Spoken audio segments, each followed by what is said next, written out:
Good morning, everyone. Welcome to the Legal Services of New Jersey Melville D. Miller Jr. Justice Series. Today's topic is issues impacting the Latinx Hispanic community in New Jersey. And without any further ado, I will turn it over to Akil Roper. Thank you, Rachel, and good afternoon. I think I can say that now.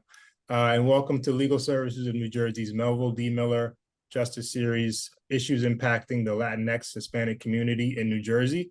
The D. Miller Justice Series is a free and open to the general public series of webinars created in honor of our founder, D. Miller. The programs are designed to highlight areas of broad social and legal justice that have an impact on the low-income community in New Jersey, from new advocacy or government initiatives to specific issues or areas of law. For this Justice Series event, like others, we have gathered experts here to address issues from various viewpoints and perspectives on the Latinx Hispanic community, a growing and diverse community that now comprises roughly 21% of the New Jersey population. The conversation will be led by LSNJ board member Carlos Boyar, partner at Archer & Grenier, president of the Hispanic National Bar Association, and past president of the New Jersey Bar Association. And I can tell you that he is also joined by an esteemed panel. And together they will discuss a number of topics critical to the community and provide some strategies for moving forward. And as you will see, the issues are many, from workforce development to affordable housing, education, to community building. And while we could spend hours talking about each, the hope is to be able to identify a few key issues and provide some framework for further discussion. So let's begin. But first, a few words from our sponsor, Verizon, by Lourdes Blanco as counsel, immediately followed by Carlos Boyar, who will introduce our panelists and moderate the discussion. Thank you all so much. Hi, thank you, Akil. Good afternoon. My name is Lourdes Blanco, and I am in-house counsel here at Verizon. I'm honored to be here representing Verizon to welcome you all and publicly thank Legal Services of New Jersey for putting together this panel to discuss the critical issues facing the Latinx and Hispanic community in New Jersey. For more than 10 years, Verizon attorneys have partnered with Legal Services of New Jersey to provide pro bono legal support in the various legal services that they offer to low-income individuals in New Jersey, including, among other things, immigration and domestic violence. I'm happy to report that in 2019, our partnership with LSNJ really took off as Verizon, as a company, announced its commitment to take on impactful criminal and social justice issues. And heeding the call, the Verizon legal department decided to develop a unique program that would pair Verizon attorneys with LSNJ clients who were seeking expungement of their criminal records. As many of you know, expunging a person's criminal record is a potentially life-saving and changing event that can really offer a person a second chance at a life. So I am so proud of my colleagues here at Verizon who took on these cases and provided more than 100 hours in 2022 of pro bono service, and happy to report that the cases that they have handled have resulted in successful expungements. The program is still going strong and keeps growing every day. So I'm looking forward to keep developing that relationship. Akil already said it, but according to the US Census data, as of 2022, there were 63.7 million Latinx Hispanic persons in the United States, and New Jersey is home to more than 1 million of them, including me, a Cuban and Puerto Rican woman. We all know the issues are many, and the challenges facing our community are wide-ranging, from housing, immigration, employment, education, and just to name a few. That is why Verizon is honored to partner with LSNJ as a sponsor of this event, where we now have this distinguished panel of speakers that can discuss some of these issues in the hope that we can all move forward, bring meaningful change, and provide effective support to the Latinx Hispanic community in New Jersey. I hope you all have enjoyed the panel and the program, and thank you for the opportunity to address you and to sponsor this event. Thank you. All right. Well, I guess it's my turn. It's my privilege to introduce this esteemed panel. We really have kind of a who's who of some of the most important leaders in the Latino community today, really leaders across the state. And it's my privilege to introduce them. First, you're going to hear from Senator Teresa Ruiz, currently the majority leader in the New Jersey Senate. Senator Ruiz is the highest ranking Latina legislator in state history. We're very proud of her. Throughout her time in the Senate, Senator Ruiz has fought for equality in school, acting as the leading force for expanding access to early childhood education throughout the state. She also spearheaded the law to build federal free and reduced meal programs so that all the students could qualify for breakfast and lunch at no cost.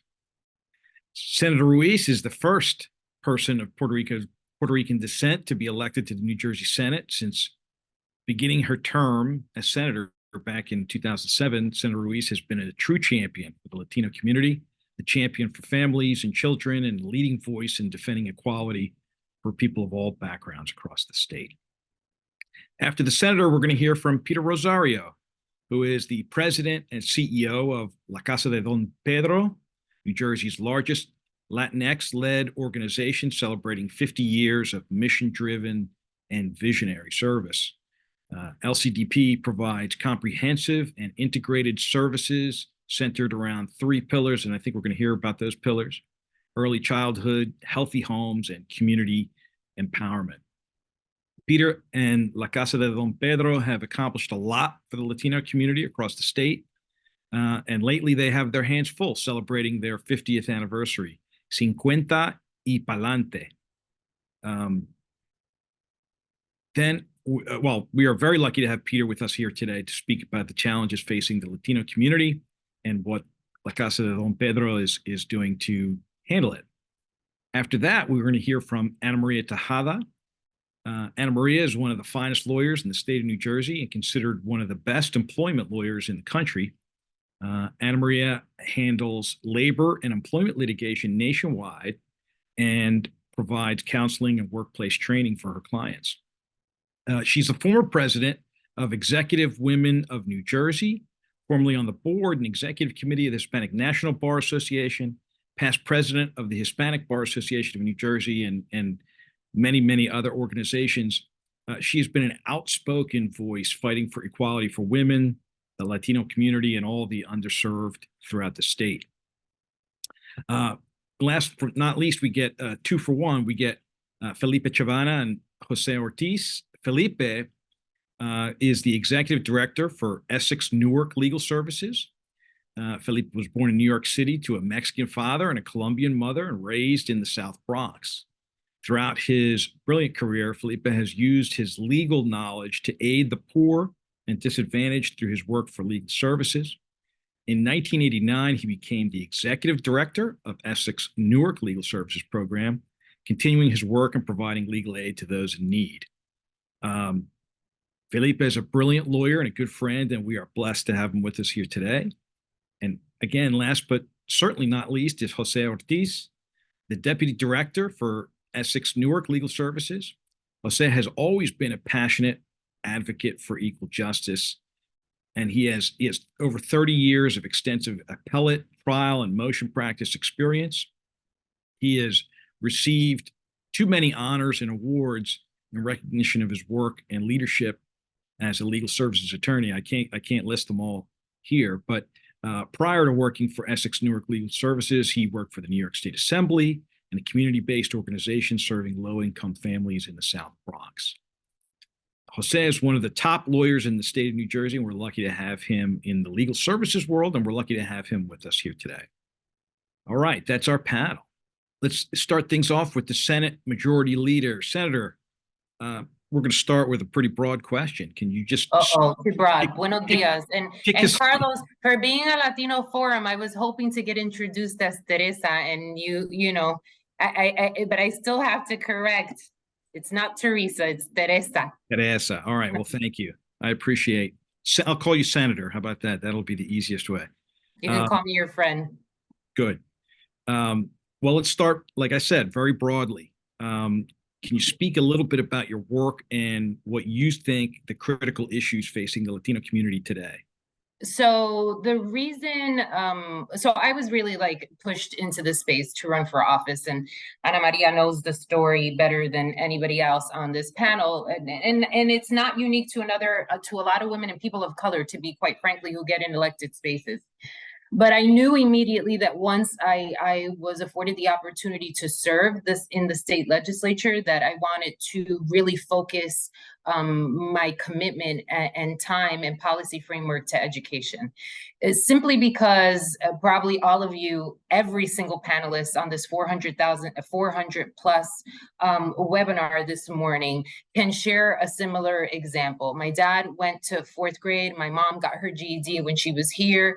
You know, I was witnessing those different opportunities and trajectories that each one of them had based on their education. I'm the first one to attend higher ed in my household, then, you know, me juxtaposing my opportunities versus them.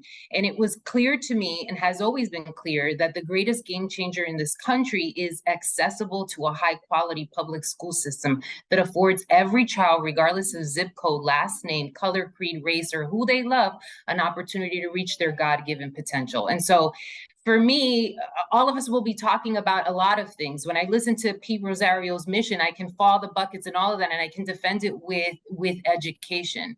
Think about a high quality school system that creates wraparound community services for that child and that family. And think about the opportunity that graduates will have. Our jobs as policymakers, I've always said, I flipped the whole paradigm when I became chair of the education committee to stop talking between this K through 12 setting. I said, we have to talk from zero, which is in the mother's womb, until you become a New Jersey taxpayer. That is what our aim should be when we think about the trajectory of future generations in this state.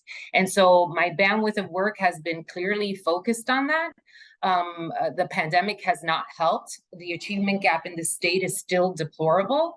The numbers for the Department of Education for our assessments came out last year. Nearly 50% of 3rd and 4th graders general ed is not meeting grade level expectations. And when you peel back, African American and Latino families are in the 70th percentile again. And what does it mean? From 0 to 3rd grade, you are learning to read. From 3rd grade and beyond, you are reading to learn.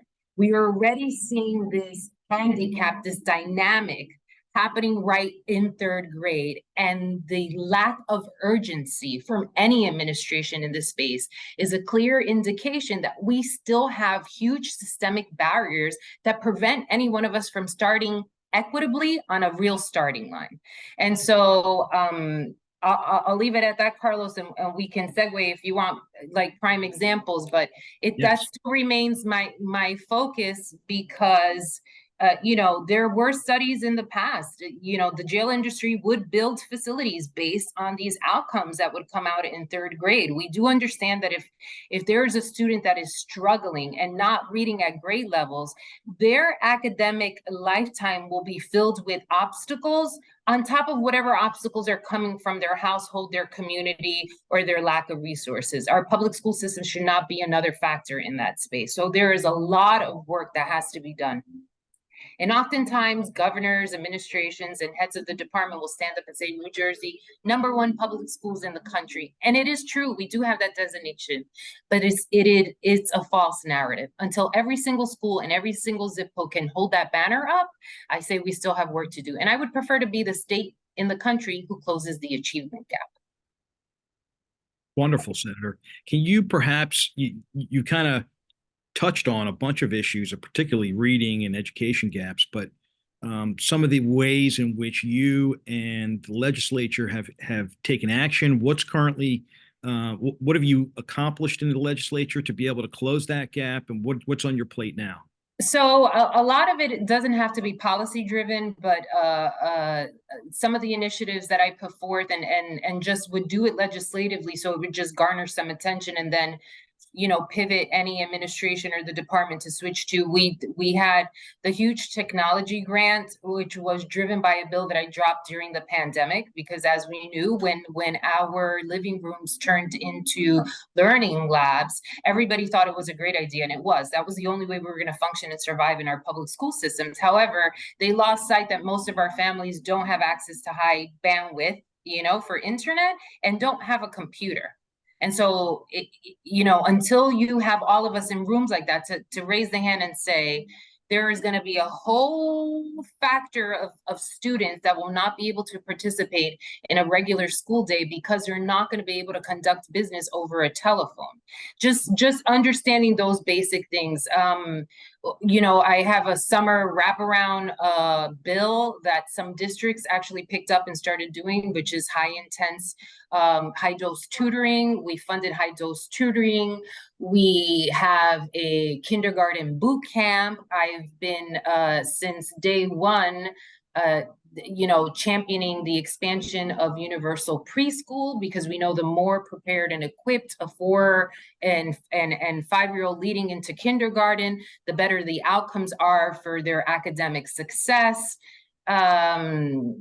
Supporting teachers in the space, but we have to right now, so for the next session is really just think outside of the box. And this is not unique to the state. So and I'm gonna take my jacket off because it's hot. It's not unique to New Jersey. The fact that this country is still, creating our public school systems calendars on an agrarian calendar when we are an entirely different society begs to ask the question, when are we truly going to have courageous conversations about our public school systems? One that helps working families, one that ensures that summer slides doesn't happen. And I'll stick on that for a little bit. We should be innovative and perhaps get a school district and a school and a union chapter that is resource funded and promoted and willing to maybe go on a different calendar school year. Our counterparts globally are doing things much different than we are here. And when I first applied for work, the reason why I took it, I was woefully underpaid. My dad said key things, sorry, big truck braking in the background. He said, you should take it. You can come home for lunch because you can work, you can walk there. The systems of our economic frontiers as far as our career pathways is just not you and I competing for a job anymore within a neighborhood. It's a global competition. And so if we are not producing the workforce that we need, it just becomes a terrible cycle that brings us back to spending money on later years instead of making common sense investments early on. So we're going to explore the science of reading and go back to that. Schools moved away from phonics under the Obama administration, and it may have worked, but we're realizing now that phonics has to get reinstituted in the way we learn. So really focusing on the science of reading. A lot of schools have gone out of their way to institute these summer academies and or these summer intensive labs, but Harvard did come out with a study that even with those two factors, a child could potentially be brought up 6 months of a school year. We're talking about children who are behind 2 grades worth. And so we really have to work our way back. How do we start digging in? Is it adding 20 minutes a day focused on reading in particular? Is it mandating Saturday classes and really giving an opportunity? Because none of these programs have teeth in it. So if a superintendent says, Ana Maria, I want you to attend Saturday, this is going to have your better outcomes, and she doesn't come, there is really not that much more that they can do. We really have to have greater accountability in this space. We have to be sure that where we're investing, because there are billions of federal funds that came in vis-a-vis COVID. So that was the one thing that I said we would have an opportunity here, is almost a once in a lifetime. Out of this disaster, I thought maybe we would see light and hope at the end of the tunnel. Sometimes we have a lot of good policy ideas, but the response is always, we don't have enough money to do that. We would like to try, but we don't have enough money. But, the federal government through the state, through the districts, have, pushed down quite a bit of funds I just don't believe that the state has done enough due diligence to implement a blueprint that people can just pick up and say that this is working.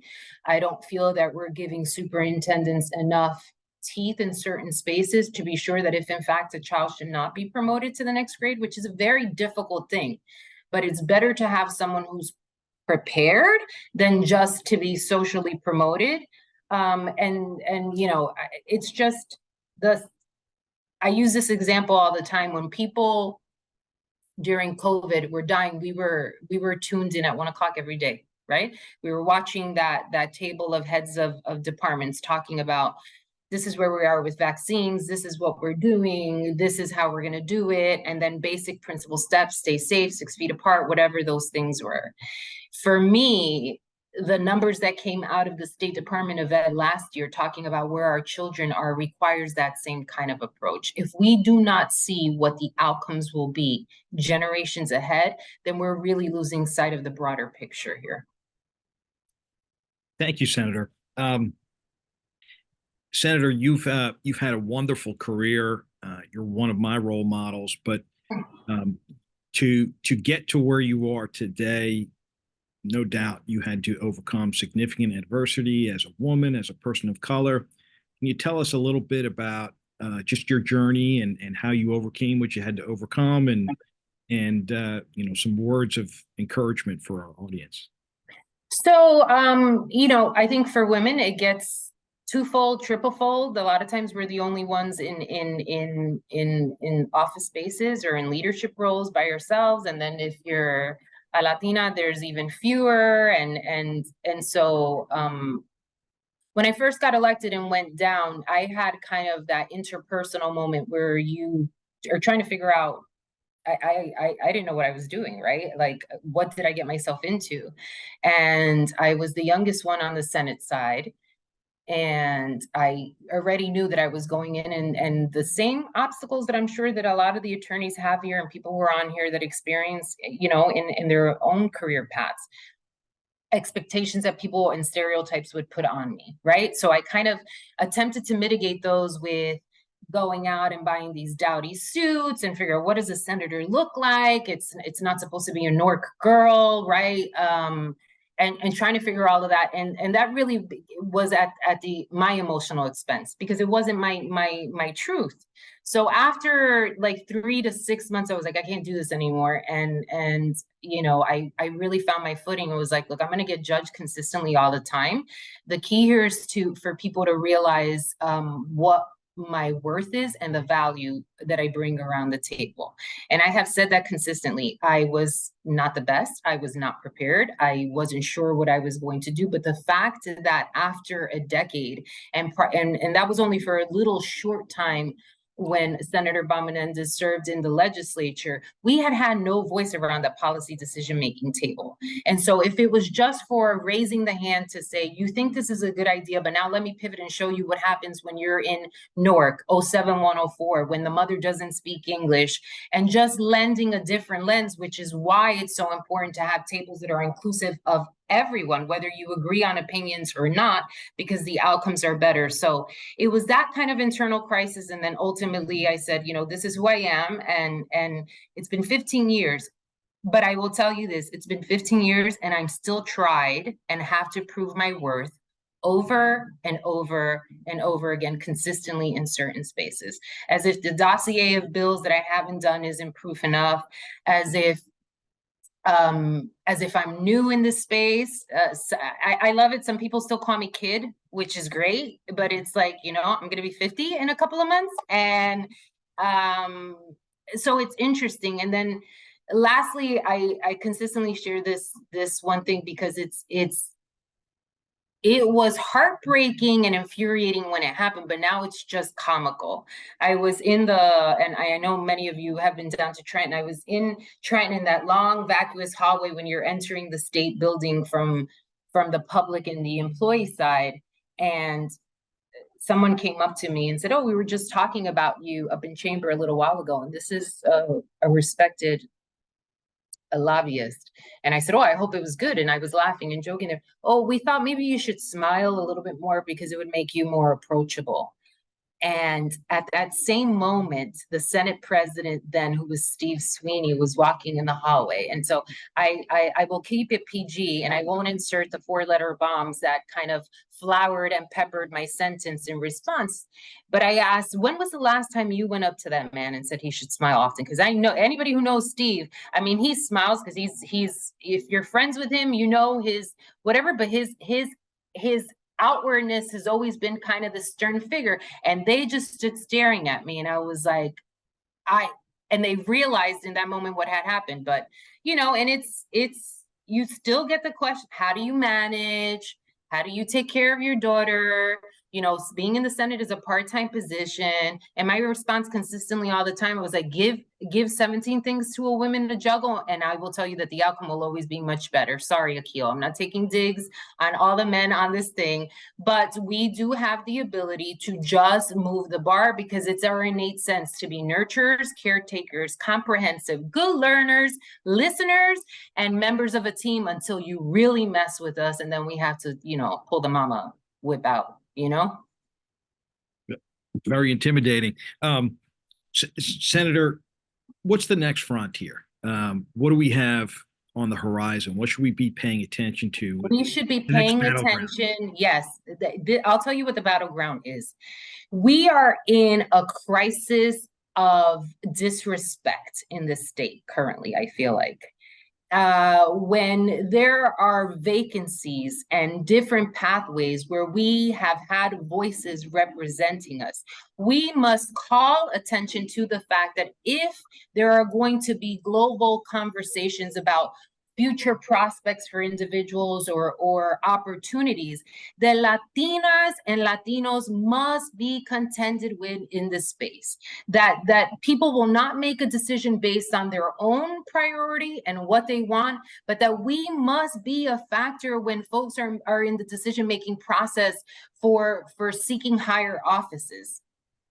That we are and will be the largest minority in this country and in this state. And a good chunk of that are undocumented families, but there is that generation that is coming up that are born Americans that will look to change the outcomes of political victories. And it is still 2023, and we are not tapped into or spoken to, considered, or collaborated with on what different outcomes should be. Was very that clear? powerful. That was as clear as a warning signal. Thank you, Senator. Thank you so much for your time. Thank you for contributing to this discussion. Keep up the good. Thank you. And Felipe, I didn't know. I always thought you were Boricua. That's why I loved you so much. I'm just kidding. I love you in general. And to all of my friends on here, thank you for including me, Peter. Ana Maria, was having that flashback to when we were on Channel 7, like eons ago. And yeah. And Jose, and thank you, Akil, for including me. Thank you so much, Senator. Have a great Feliz Navidad, happy holidays to everybody. And someone already delivered a coquito bottle for me today, so. Well, the rest of us have to wait a little longer to get to our coquito. Well, coming up, we've got a spectacular speaker who's going to address the next series of issues, Peter Rosario. We want to hear a little bit about La Casa de Don Pedro. What is it? What do you do? What's your mission? Can you give us an overview, please? Well, first, I just want to echo the holiday greetings to everybody. Second, I just want to be clear, this will be my last appearance on a legal services panel of New Jersey, because I have to follow Teresa. So I don't know what short straw I drew for that one.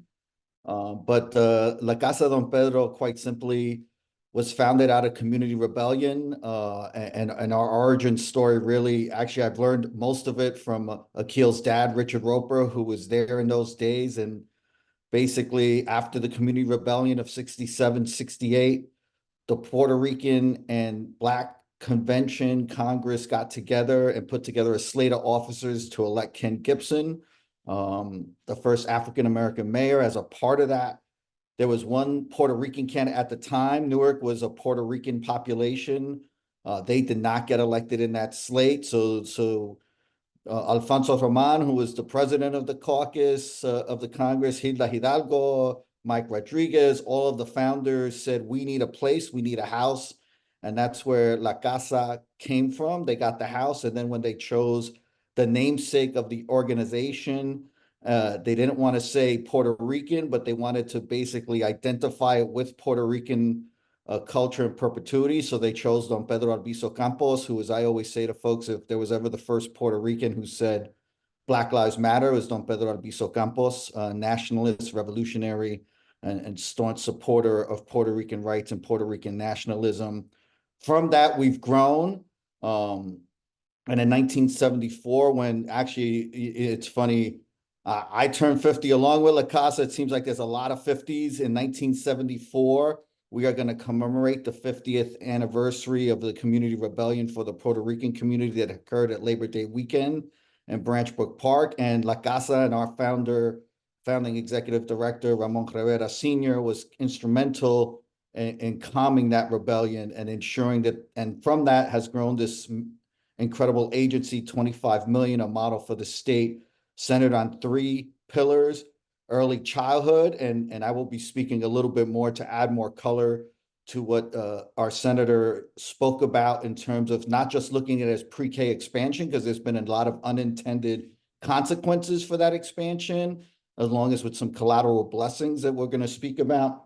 Healthy homes, and I will take a moment here to pause. We don't realize that the life sentence of our baby's outcomes by age 3 is already predetermined. Lead poisoning, gas appliances with asthma, right? Dental screenings, obesity, without access to healthy food. By age 3, those health outcomes in our babies are life sentences, and we need to do more about that. And then the last pillar is community empowerment. That ranges the gamut from, I refer to our immigrants as new Americans. I don't like saying immigrant, right? But they are new and aspiring Americans, women's issues, domestic violence, rental assisting, housing assistance, all the way to the end of the culmination of Black and Brown wealth is first-time homebuyer program, along with GED, high school equivalency. I could go on and on, but I'll pause there. Thank you, Peter. You spoke a little bit about those 3 pillars. Are you able to kind of flesh those out specifically in terms of the work, the boots on the ground, specific initiatives that La Casa de Don Pedro is rolling out? Sure. Under early childhood, we have 168 early Head Start slots that are 0 to 3 slots, prenatal to 3 slots. We have 343 Head Start slots and 255 Abbott slots that go back to the initial Abbott rulings and the facilities that were built around responding to that pre-K expansion. In terms of healthy homes, my other name is PSC&G, right? Because if I walk into a room, we provide energy assistance to 15,000 households a year throughout the entire of Essex County. So I walk into a room, and inevitably at any room I walk into, somebody comes across and says, "You literally," I just had somebody in a totally different space across the state said to me, "You know, my grandmother lived in West Orange, and you literally saved her life by being able to take care of her. We wouldn't have been able to afford to put her into assisted living without the help that La Casa provided." Community empowerment, our Hispanic Women's Resource Center, again, another victory that we have to credit Senator Ruiz for. Funding was expanded from about 250,000 to almost 700,000, and that has been able to help us. We're going to be moving into behavioral health in a big way that will be coming soon. It's been able to allow us to really address a lot of longstanding issues, and I think again, I won't get political, but I will get civically engaged. Right, these are funding sources that we fight for every day, and that can be on the chopping block at a moment's notice. So there's no question that I think one of the big initiatives we have to talk to is getting everybody civically engaged, because I can't agree with the senator more. If you don't vote, you ain't going to send your kid to after school program on Saturday, right? But when you vote and you know that's where your tax money's going, you better get your kid there. But I think we have to do a better job of getting our residents, and especially new Americans, civically engaged. Peter, when you talk about civic engagement, is it It just looked a like the matter- senator wanted to jump in. Oh, Oh, no, apologies. okay. No, she said Sorry. no. I take my orders from the senator. She says Yeah, no. exactly. We say no. You talk about civic engagement. Is that just a matter of voting, or is there an education component, a monitoring component? Absolutely. It's so great you asked that, right? I always say this to our native born, and I'm going to be giving some stats later on in our community assessment. So 70% of our general public who responded to our community needs assessment were native born. 22% of the people who we serve are native born, right? Think about the gap there. When you look at civics and learning, civics education and immigration classes, 80% of our clients want immigration services. If anybody wants to, if any native born, I always challenge a native born person who questions why people who aren't born here should become immigrants. I tell them to go take the citizens exam because they would fail it, right? I mean, the things that our new Americans strive and learn and can dictate. My mother taught me the Constitution better than my second grade teacher did. Right? She could name all the presidents before I could name them in school, and most of my teachers couldn't name them in school. So I think that's an important piece, right? Civics has to involve education, both of adults and of children earlier on. Peter, you mentioned something which you called a community needs assessment. Can you tell us what that is and what you all have been doing in that regard? Sure. One of the things when I first got here, I think, right, people say money talks. I think data equally falls in that category. And if you don't have the data behind it, so we did a comprehensive, and when we looked at community needs assessments, right, most people spend zillions of dollars, whatever, to get a consultant to do it. We met with a couple of vendors. We felt none of them would ask to the questions that we wanted, so we did it on our own. We got over 1,200 responses, where the average community assessment, if you get 500, that's seen as a good mark. We got 500 internal clients and we got 600 external clients.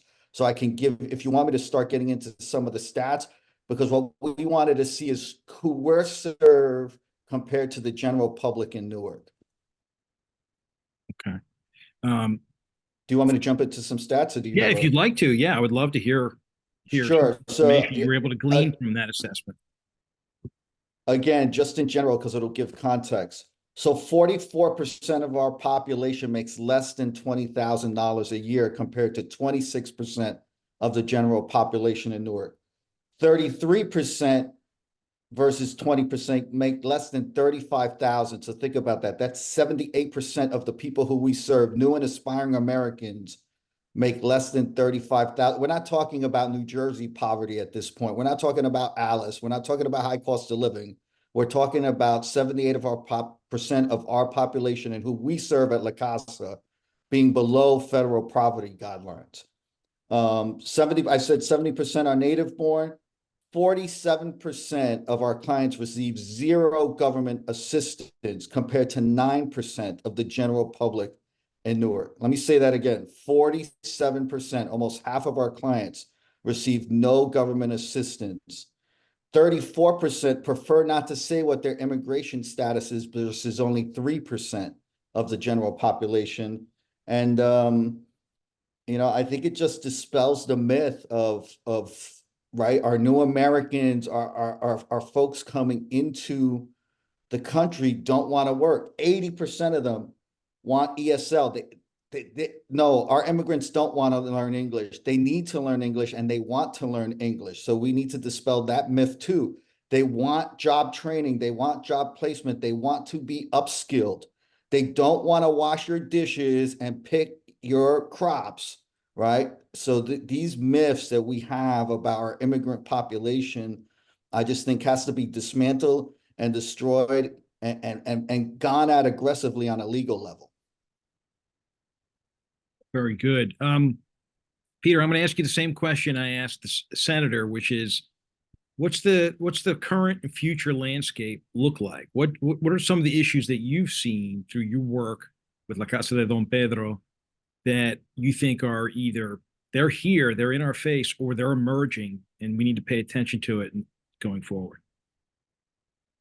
The senator has referred to it, and I just can't echo it enough, as one of the largest childcare providers in the city.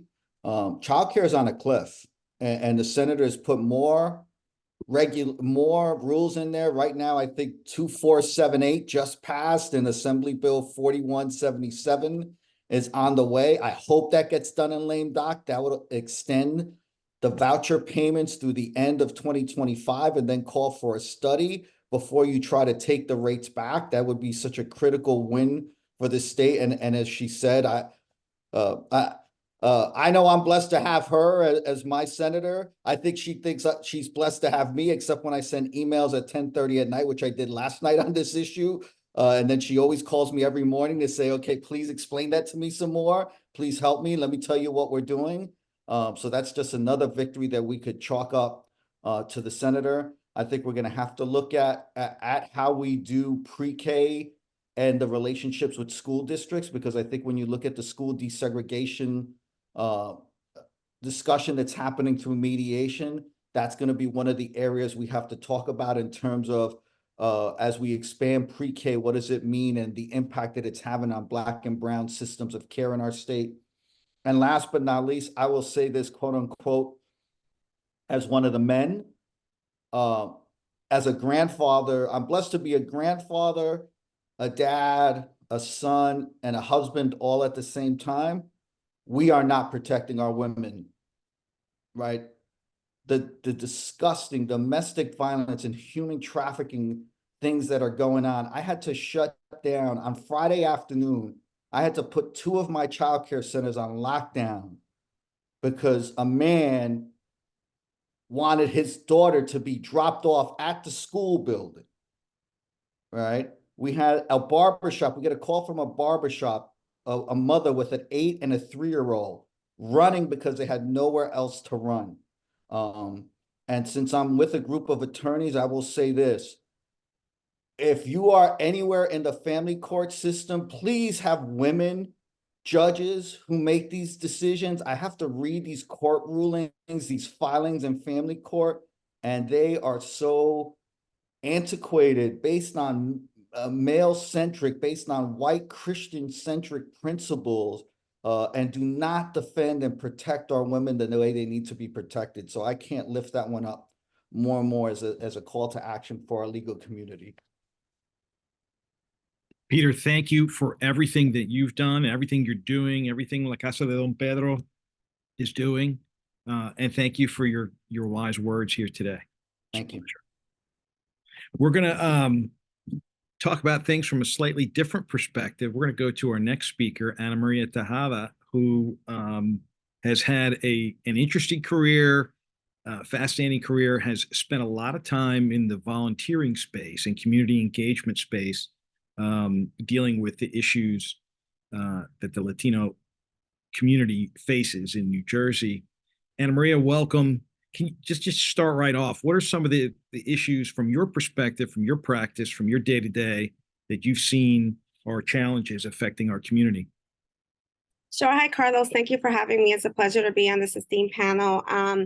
As Carlos said, I have been involved because it's something that I'm passionate about in terms of uplifting the community. And what I will say, and I will give a little bit of background of myself in a bit, but I think the issues that most affect our community from a legal perspective is ensuring that we have legal representation and that we have attorneys that look like us and understand our issues. I think that's extremely important, as well as having judges on the bench that have a diverse background and understand where we're coming from, right? And so to me, as a member of the Hispanic Bar Association of New Jersey, having been a leader and the past president and having been a leader of the Hispanic National Bar Association, it's one of the things that we advocate for the most, is making sure that there's a pipeline of diverse students, law students that are going to become lawyers and judges. And, I have to give a shout out to Senator Teresa Ruiz, because she has been a partner with the HB in New Jersey in identifying judges to be on the bench in New Jersey, and has been side by side with us in trying to do that. And I often say that as a community, we can be very loud and complain about certain things, but unless you're going to be part of the system and change it, complaints mean nothing, right? And so to me, it's extremely important that we encourage our students, our young, our children to consider law as a profession, because like Senator Teresa Ruiz said, it's very intimidating to be in a space where you're the only woman of color. And I'll share some stats. There are about 1.8 million attorneys in this country. Out of that 1.8 million attorneys, 5.8 are Latinos. Out of the 5.8 Latinos, 2% are female Latinas attorneys. And so that disparity is extremely, big. And, we're here to change it. And we're hoping that some of the folks that are listening to this can advocate for students within their school systems to really consider law as a profession. It's a very noble profession, and it changes a lot. It changes a lot of lives. Anna Maria, before we go on to the next topic, in terms of mentorship and seeing role models and seeing attorneys that look like us, I'm going to give you a shout out for your American Dream Pipeline Program. Can you just explain to the audience what that is, why you felt that was a need to something to put in place, and what some of the issues are that you see through that program? Sure. So when I was president of the HBA New Jersey in 2013, I knew and I realized education is a key and access to a lot of things. But there was a lot of kids in places where I grew up, such as the city of Passaic, where they were not aware of what their options are, right? And I think a key to understanding where our community will go to is them understanding their optionality and what's available to them. And so as a daughter of Dominican immigrant parents who was interested in becoming a lawyer, being raised in the city of Passaic, there were no lawyers that I knew. And so I really didn't have a frame of reference. And so I kind of became an attorney by happenstance. I asked a question about how to become an attorney. When I was in high school, someone said, well, you got to go to college and then you got to go to law school. And so I went to college and I found out more information, and then I went to law school, right? And so then I went to law school, but I didn't really have a mentor or someone to guide me in that, and I never had anyone that looked like me who can kind of guide me in that process. And as Justice Sonia Sotomayor says, you can't dream what you can't see, right? And so the goal of the American Dream Pipeline Program is to have HBA New Jersey attorneys mentor students in the inner cities, such as Passaic, Union City. We have now a program in Atlantic City, so that these students understand that being an attorney is an option, and that there are people that look like them that have become successful and have become attorneys and have come through and overcome a lot of the obstacles that we've come through. And so what I'll say is, in terms of my background, there's a lot of terms that have been shared by Senator Teresa Ruiz and by Peter Rosario, but I can say I'm a Head Start baby. I'm a product of affirmative action. I'm a product of an Abbott school district. And I still was able to become an attorney. It was a struggle. I had to fight harder. I had to study harder in college because I did not have the educational background to succeed in college, right? And I know a lot of my peers that went to college, dropped out and didn't finish. But there was one thing that was holding me to make sure that I continued, and that was the struggles of my mother, right, and my parents.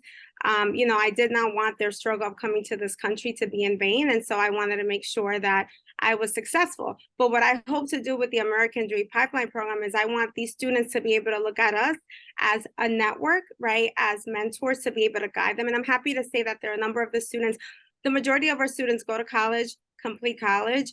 I am happy to say that we have one student who graduated from law school recently and is now a practicing attorney, and we have other students that are in the pipeline becoming attorneys within the American Dream Pipeline Program. So I don't want the next generation to have to confront the obstacles that we confronted, right? What's the point of that? And so I want us to serve as a resource for them. And the one thing that I do want them to overcome is, and Senator Teresa Ruiz kind of mentioned this, is as a Latina attorney, I've had to feel comfortable being uncomfortable my entire career.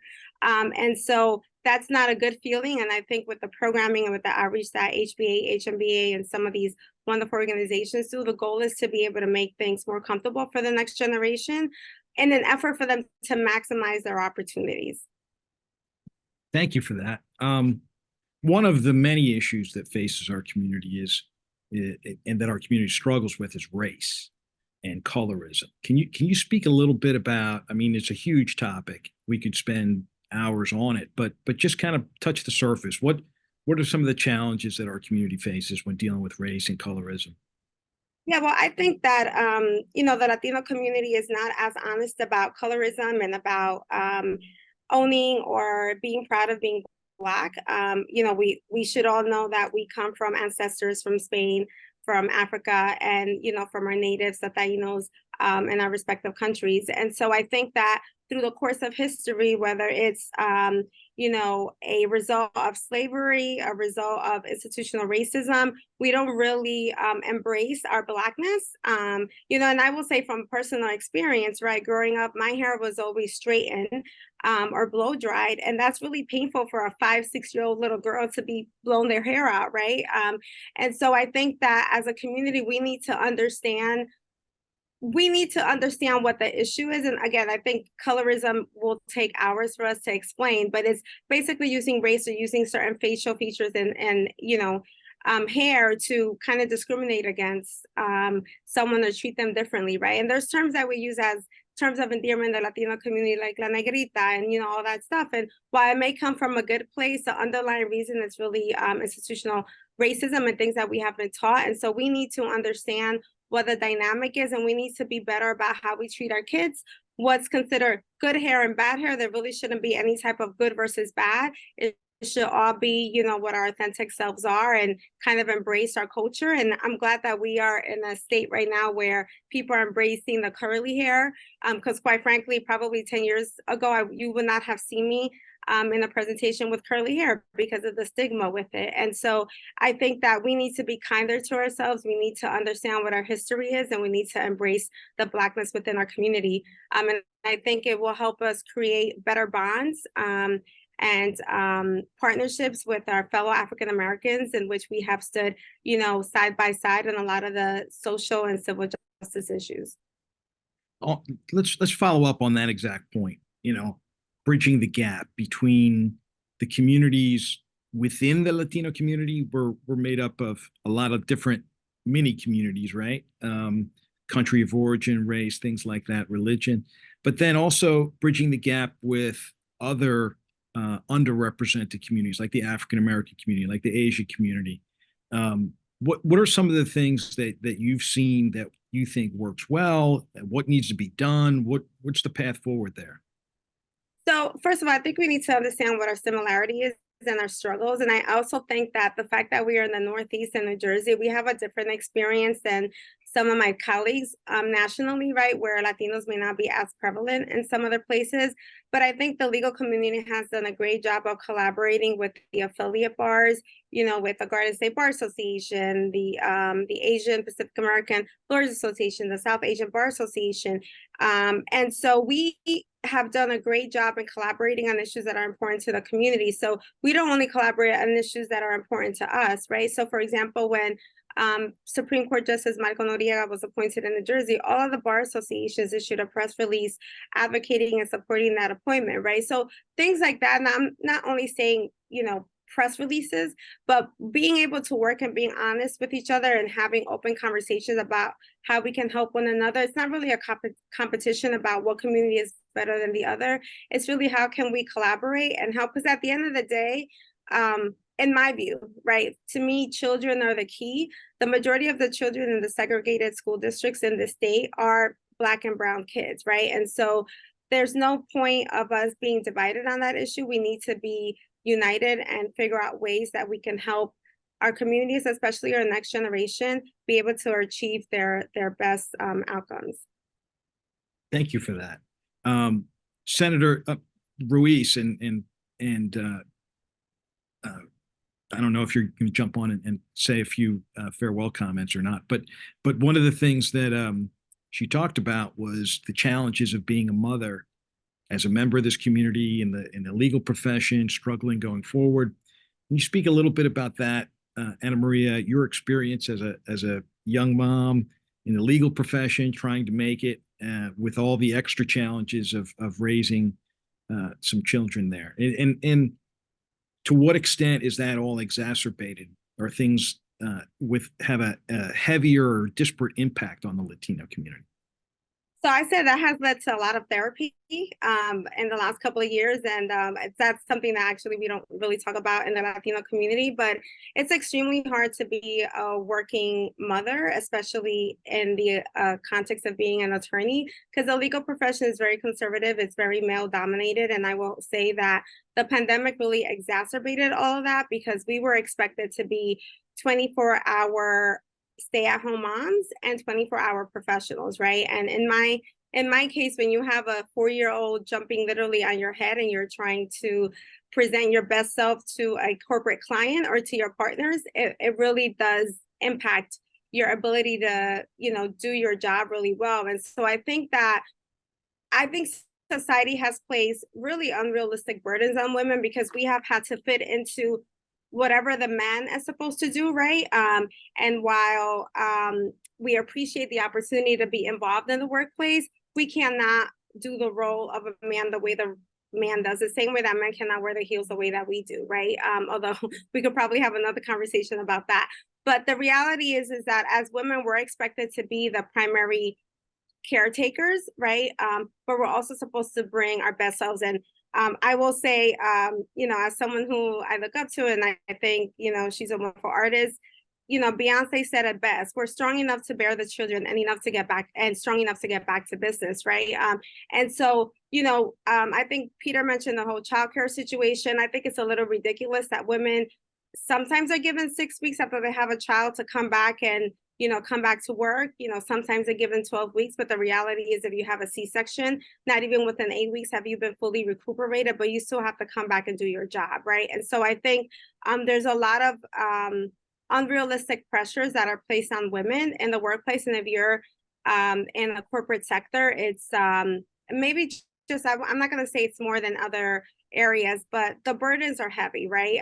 And so again, when you're one of a few, in a space, you're asked questions, right? Everyone assumes that you're a secretary. Everyone assumes everything that you're not, right? And so you have to overcome that, and it's something else that you have to deal with, right? And it's something that I've been dealing with my whole life. And we talk about, and I know we have to move on to the next topic, but we have to often talk about, work-life balance, and I think that's a term that I take issue with because I don't think, and Senator Teresa, you could disagree with me, but I do not think work-life balance exists. I actually think, excuse the language, is BS, especially for women, because it's kind of impossible, right? And I think that the positives about the pandemic is the flexibility of working from home.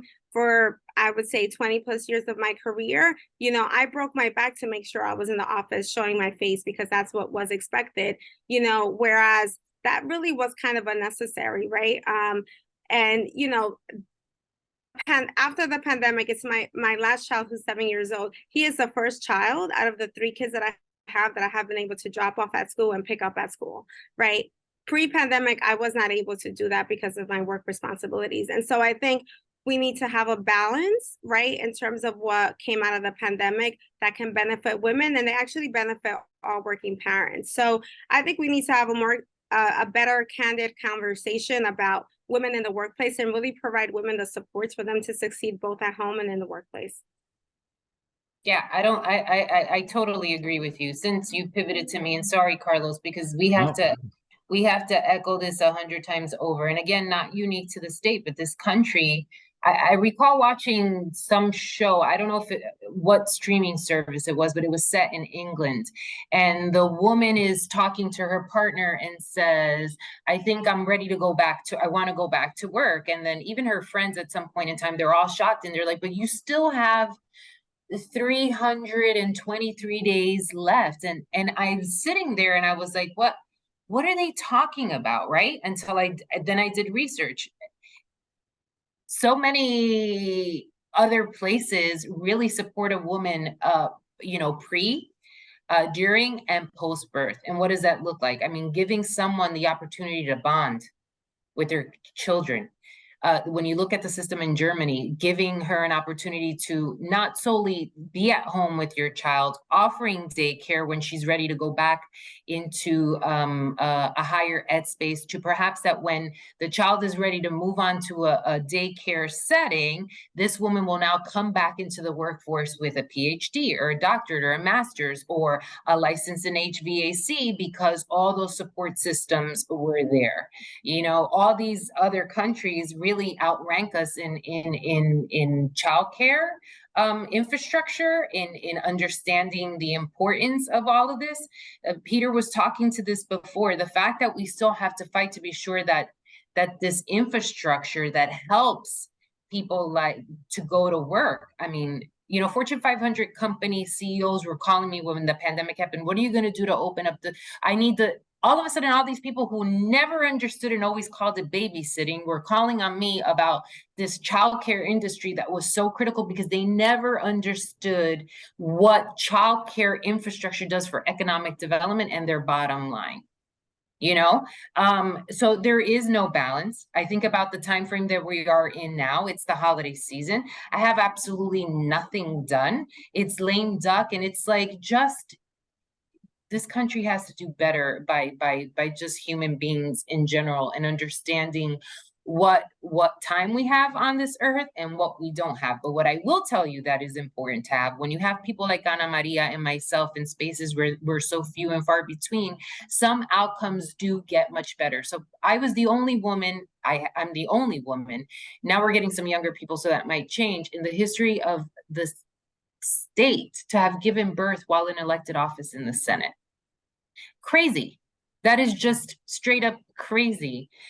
But because of my experiences, now New Jersey is the only second state in the country that in future generations, someone who's bringing an infant home will have a nurse practitioner and or a medical professional visit them in the household to check in on that caretaker, the giver of life, and in on that child. So it's you know, the balance, but it's also having us behind those closed doors, because then outcomes are dramatically different. The importance of flexibility. Yeah, I'm going to work until 9 o'clock, but then I'm going to step out because it's the holiday concert. And having women in those spaces, because here's the thing, I don't know if you experienced this or all of you did. When you have a toddler that's going to preschool for the first time, they're sick every single day. And that's like a nuance that folks don't know unless you're a parent. I mean, it could be 4 days 1 week, 3 days the other week. It was always something else. It was always tissues. There was always mocos. It's that whole time frame. But it's having parents and women in this space, because we do understand each other. And it's not like, you know, menstrual equity. I mean, the list goes on and on and on. Sorry, I'll stop. But you got me on a soapbox, Ana Maria.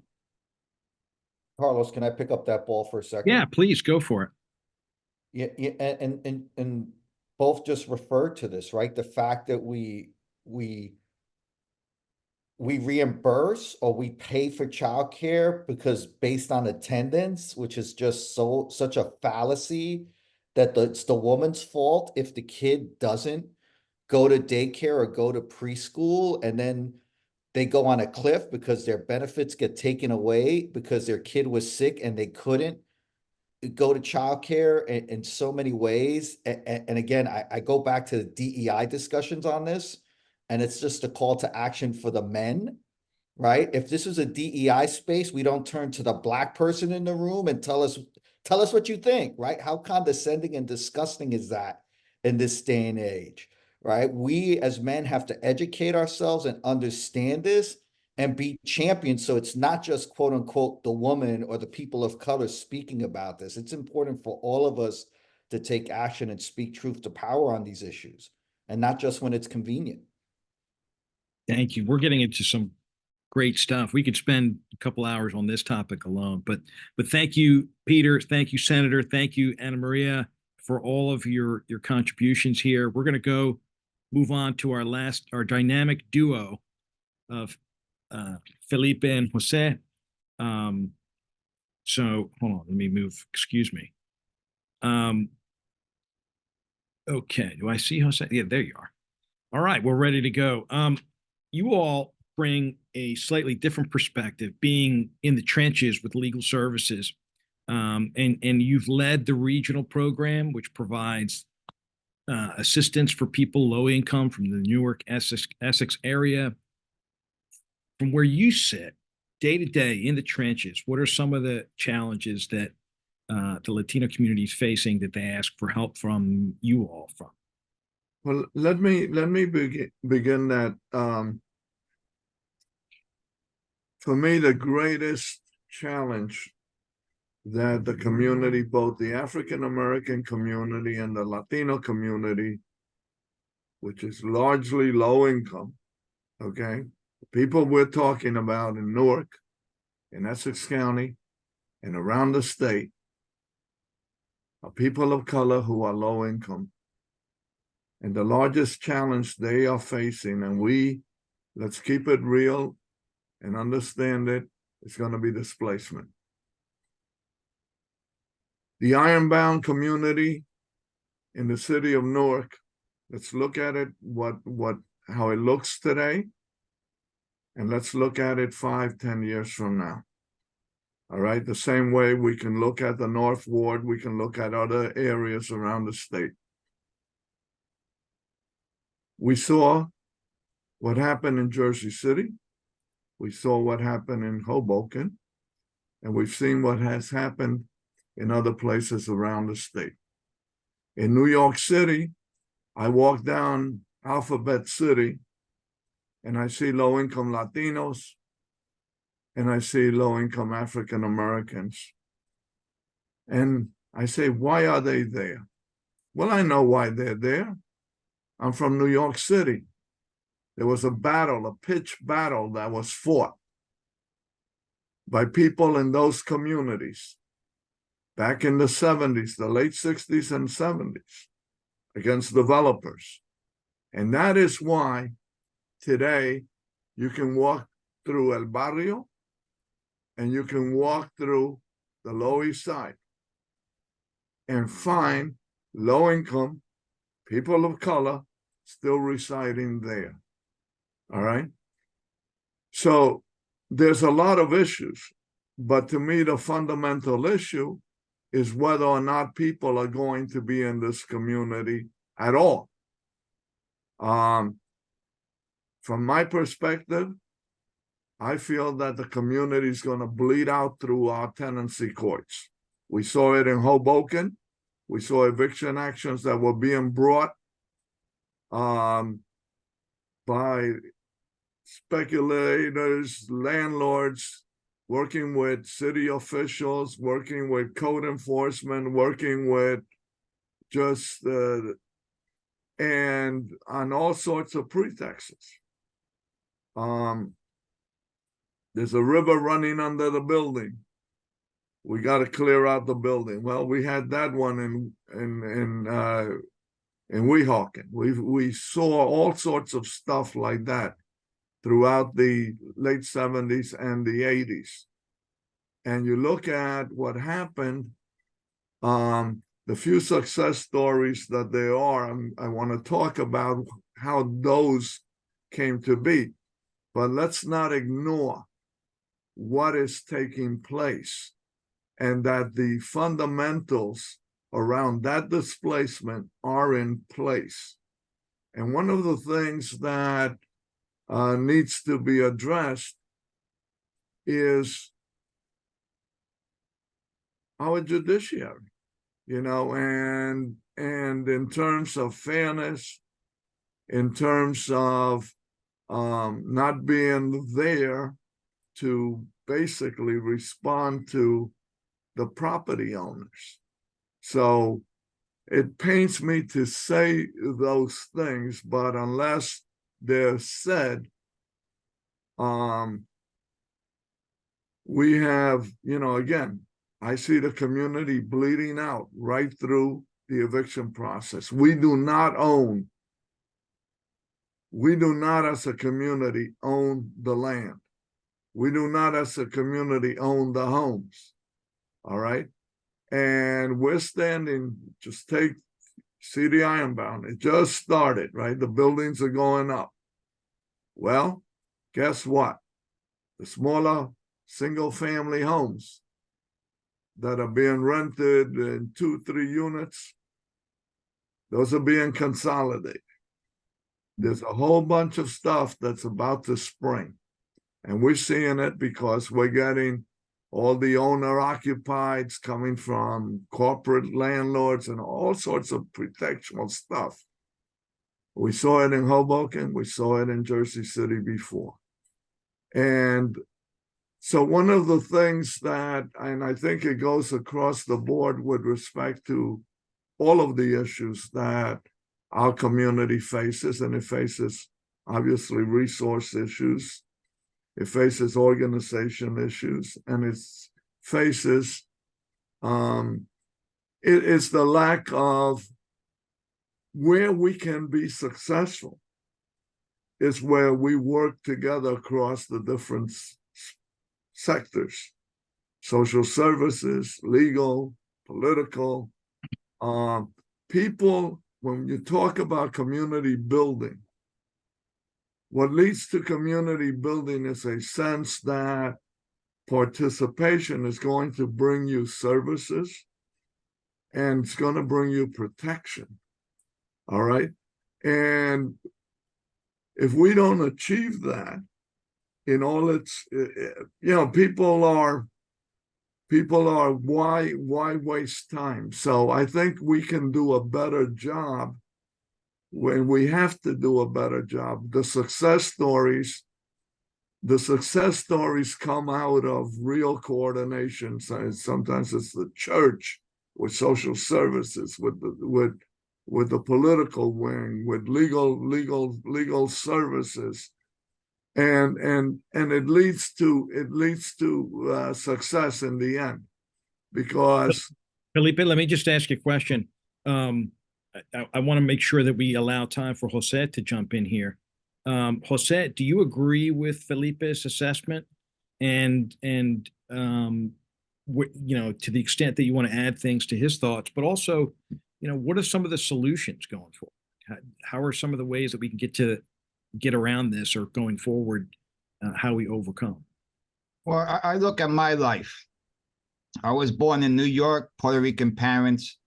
I moved to New Jersey. I lived in Lake Hopatcong, which happens to be in Morris County. As a young boy, I'm told, you're Puerto Rican. You don't belong here. You belong in Dover, in Patterson, in Newark. When I go back to the South Bronx, I hear from George Steinbrenner that we're monkeys and we're thugs and we don't belong here. When I moved to Puerto Rico and went to college in Puerto Rico, I'm being told, you're not Puerto Rican. You're a New Yorican. You're causing all these problems. And I think there's an attempt to divide us. And we can't fall into that trap. I decided in my life, I'm going to define who I am. I'm going to label who I am. And I'm going to work together with others to make sure that we all rise up. So, you're talking about partnerships. I heard before about the Newark Puerto Rican and African-American community coming together. That's why we have the political leadership of color today, because we came together and we worked together to make this a better and fairer New Jersey. And we got to continue doing that. We see the same language. History is repeating itself. All right. They're trying to divide us. They're saying that we're bad for this country, that we're outsiders and we don't belong here. And guess what? We're planting the flag and we're going to fight to make sure that our rights are respected. Thank you. You all are on the front lines there at Legal Services. You've been advancing the rights for people, underrepresented people, for decades. What are some of your lessons learned, both of you, in doing this work and ways to approach the problems faced by the Latino community? Well, if I may, it is about integrity. It is about professionalism. It is about and then if people feel that and it's about telling it the way it is to folks. You even when you give them an answer they don't want to hear, you've given them a level of education. And so low-income Latinos have a target on their back. All kind of scam artists go after them, contractors, lenders, loan sharks, used car dealers, landlords,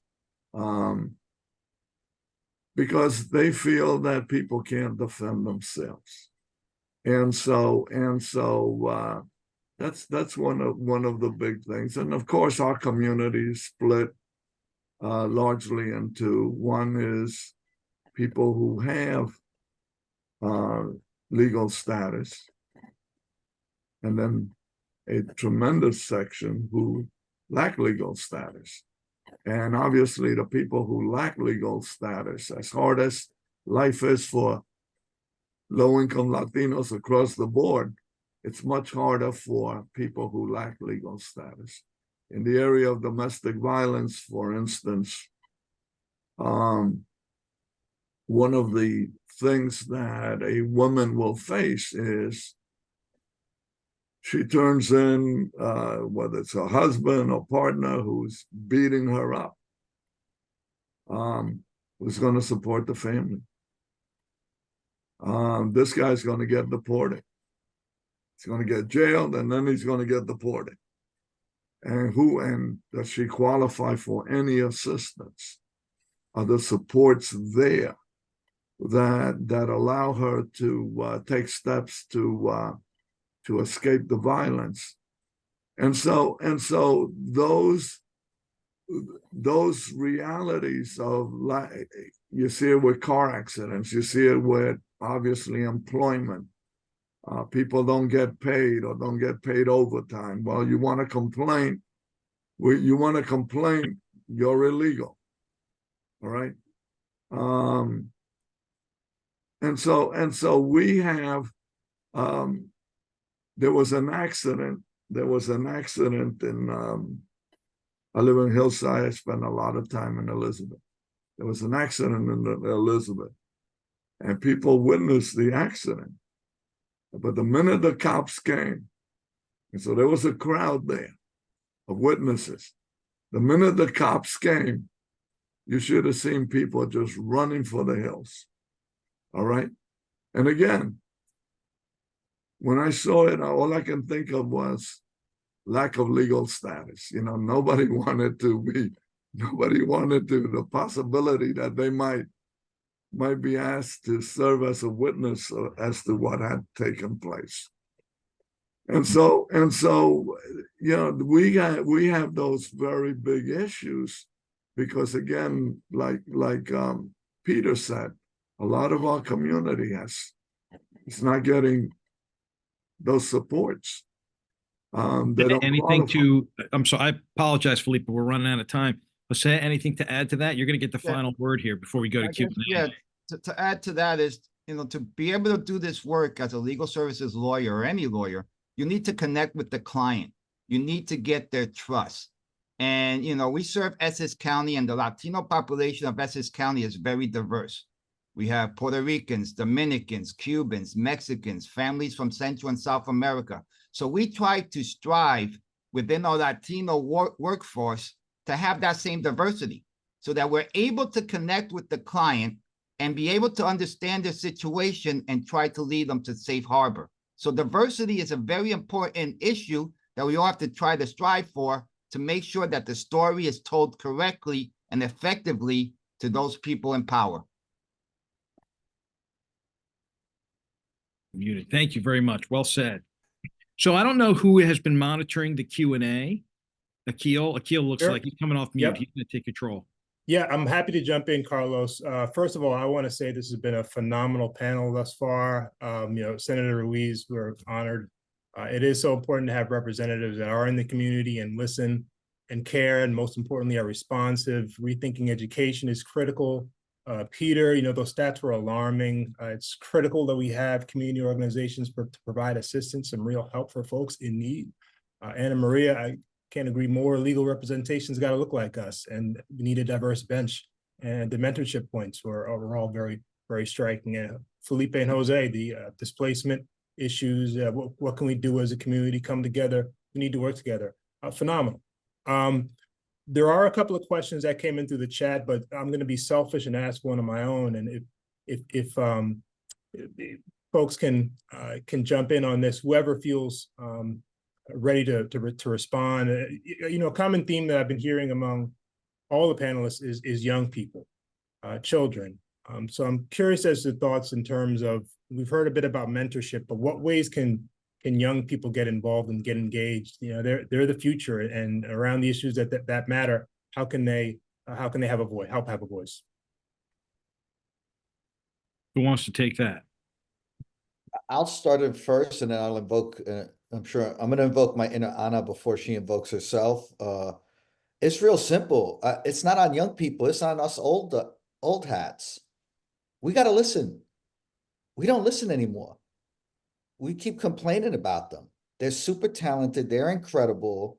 The more you listen to them, the more you do mentoring, the more you expose yourself to career days and other things, the more you're going to learn. They're the future. We're not the future. We have to be ready to pass this along, so that, you know, I don't put it on the young people. I put it on us to listen better. I think just to add to that, the third leading cause of death among Latinos 10 years old to 24 years old is suicide. We cannot let that continue. We got to make sure that, like you said, Peter, we listen to our kids. How many times we give them the iPad to be the babysitter? All right. We need to listen to them. We need to get them connected to mental health resources. There's the Lifeline 988, where you can text, chat, call in Spanish or English if you're in mental health crisis or you know someone. And we need to do more engagement, and we need more role models for our young people.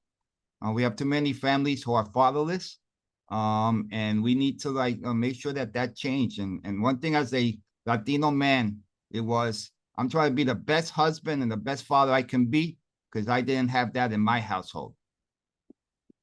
I would just say that I agree with all of that. I think that there always, through the course of time, is always a generational divide between the older generation and younger generation. So I think there needs to be more open communication, but I also don't think it should just all rely on us. I think young people can take the lead on a lot of things. They need to get involved in the community. For me, they, you know, as a young child or, you know, a teenager, I think your priority should be your education. I understand that there may be different pressures, right? But I think education is the key for you to succeed and be able to kind of get out of wherever you are. I think being active in community organizations is extremely important. I think being a vital part of your family is important.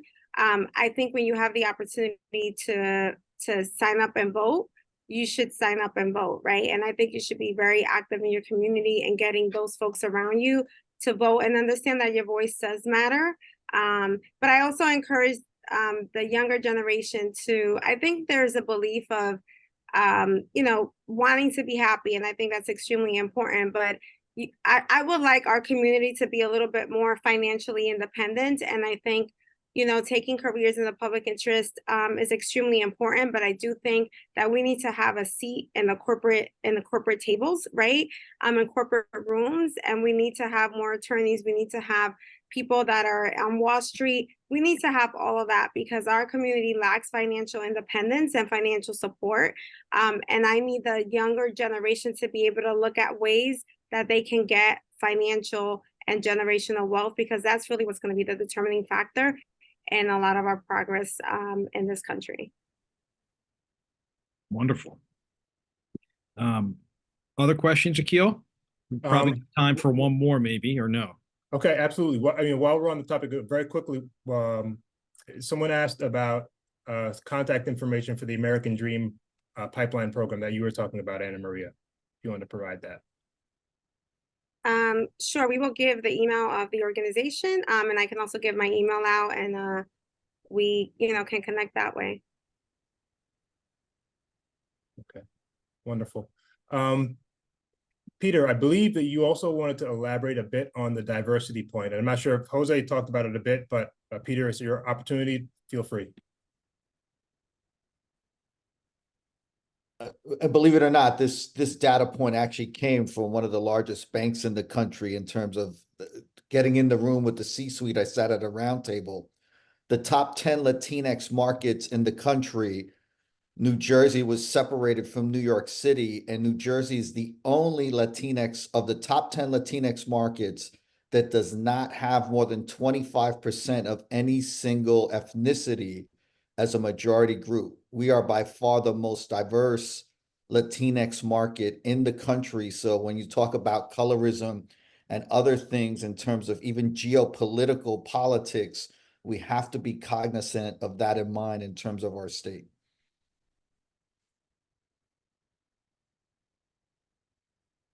Okay. Terrific. There was one question that I would like to pose to the group. What can us Latinx lawyers do now to join this fight to assist better our community? Well, I'm going to use my privilege here as both moderator and past president of things. First of all, you should be, number one, fully engaged with legal services in New Jersey, either statewide or at the county level. Volunteer your time, help be in the trenches.